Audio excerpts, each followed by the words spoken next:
a lot of people don't know you yet. It's only been 9 months. You haven't been front and center that much. And you said some things to this conference of professional women that upset some people. Do you understand why what you said upset so many people? And can you elaborate on why you think that is? Yeah. I've sort of obviously in the last 4 or 5 days reflected a lot on it. It's been a very humbling and learning experience for me. One of the best pieces of advice I got when I got to be CEO was to be bold and be right. And I was bold going to Grace Hopper. I wanted to go to Grace Hopper. I wanted to imbibe the spirit of the place, understand the real issues so that I can be a better CEO, a better leader, and work the real issues. And I so feel very, very good of having gone there, spent the time, spoken to so many people, gotten so many ideas.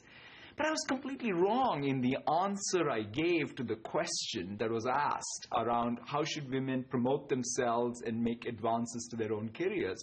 Because I basically took my own approach to how I've approached my career and sprung it on half the humanity. And that was just insensitive.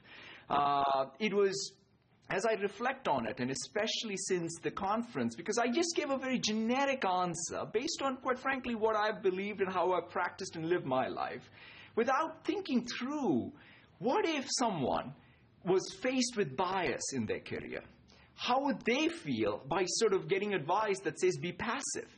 Face a bias. The last thing I want anyone is to be passive. If anything, both leaders like me have to take on responsibility to break down the barriers, break down the biases, create systems that are better functioning, and every individual faced with bias should also not be passive. And Maria answered it very well when she said, advocate for yourself. Find other mentors and sponsors who can advocate for you. And that is the right way. And that's been like the learning for me. I mean, I said something that was just generic, but I come out of it with real understanding, real empathy that this is a real issue that we want to make real progress on. And I just was, I would say, a bit naive in thinking of my own personal experience versus understanding that I'm speaking to women who really, really want to make sure that people like me are making it easy for them to be able to participate in the workforce fully. What message should we take from the acquisitions that you've done thus far, enterprise cloud related in particular? And maybe you even throw Minecraft into that in some way. I don't know, because everything runs in the cloud these days to some extent. What are you looking for that you're willing to acquire rather than feel like you've already got it here at Microsoft? Well, one of the things that we've done a lot of acquisitions is adding capabilities to both Office 365 and Azure.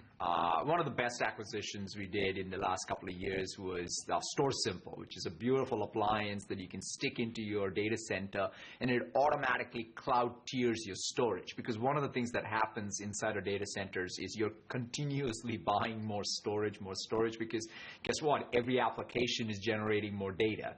And a lot of it is cold. In other words, it's never hardly used. And perhaps the most cost-efficient way to think about that is to just push it into the cloud, because after all, the cloud has got economics that are scale economics. So you're talking about the hybrid cloud, basically. Exactly. Right? So when you say you put this appliance in, you can have storage right there, and then when you need to, you can pull it from Microsoft. Correct. That's correct. So that's doing very, very well. That was an acquisition that's now part of our portfolio. In fact, we bought another company along the same lines for disaster recovery. And so we have really now got a very robust offering, not only just for Microsoft, but even for VMware installation. So we are able to do a good job of being able to really provide that disaster recovery backplane in the cloud for any data center. Because you can imagine when you're in a data center, you want to make sure that there's business continuity, and you can in fact use our cloud without abandoning your data center. So that's a place we've done great work. Now, another area is in our Active Directory. One of the big crown jewels of our strategy and our asset base is Active Directory. What it is it's the place where all of the identity, I mean, you can even think of it as the Facebook of the enterprise. It's owned by the enterprise. It's where you log in. It's your credentials. And it becomes the place where not only do you do the login and get access to all of your cloud services, but that's where you manage. In fact, if you're an enterprise customer, you're trying to use Salesforce, Office 365, even the Amazon cloud, now you have one control plane to provision users, deprovision users. Do security, because the best place to find whether you've been penetrated is to look at the login patterns. And we have bought some companies there. Two-factor authentication. So those are the kinds of things that we've been building great, robust capability in both Office 365 and Azure. Interesting. You mentioned storage and security, which are hot areas right now, and there are a number of opportunities out there, but people might not think of those things first, even when they think about where Microsoft already is in the enterprise. Are those areas where you're still looking to be opportunistic? Yeah, we come at it slightly differently when we think about, when we say storage and we say security, because one of the things is you have to be playing to sort of your strengths. What's my strength in security? It's identity. And what is the security around it? So we now have three things that we have brought together in something called the Enterprise Mobility Suite, which is really doing very well for us. It's identity management. It is device management, so that you can set policy, because people are bringing their phones or tablets, iOS, Android, or Windows. And you want, as an IT person, to be able to have a way to administer all of that. And we have that in both from an identity and a device management, and data protection, so that there's no information leakage. That's something that's a natural thing for Microsoft to do and for customers to expect us to do. That's a place. Even in storage, it's the cloud storage. It's SQL. It's big data. It's the cloud tiering of your virtualized infrastructure. Those are the things that I feel where we have a unique contribution to make. What needs to be fixed still with security in the cloud? Because we've seen all kinds of scary things happen. iCloud, hacking, Dropbox, Snapchat. So far, it doesn't seem to have shaken everyone's confidence in the cloud as an idea, but not to say that won't happen eventually. What do we still need to fix?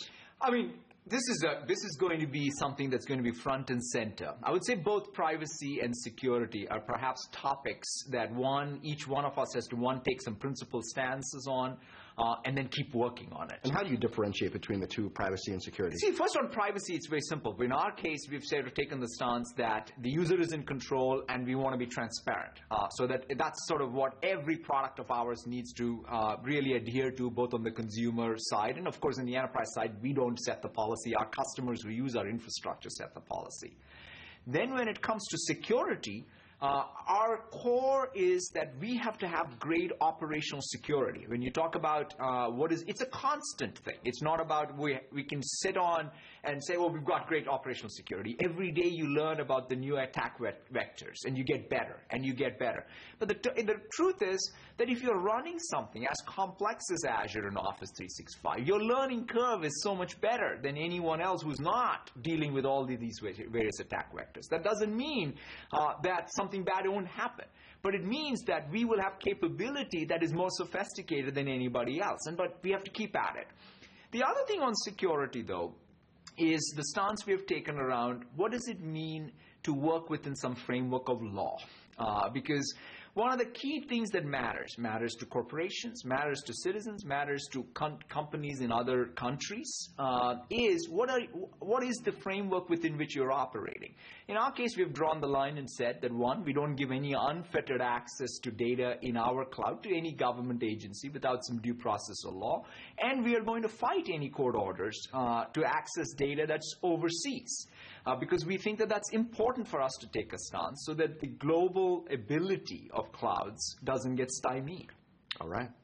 Satya Nadella, CEO of Microsoft, appreciate all the time, and it's going to be interesting to see how all these things shape up heading into the midpoint of the decade. Thank you so much, John.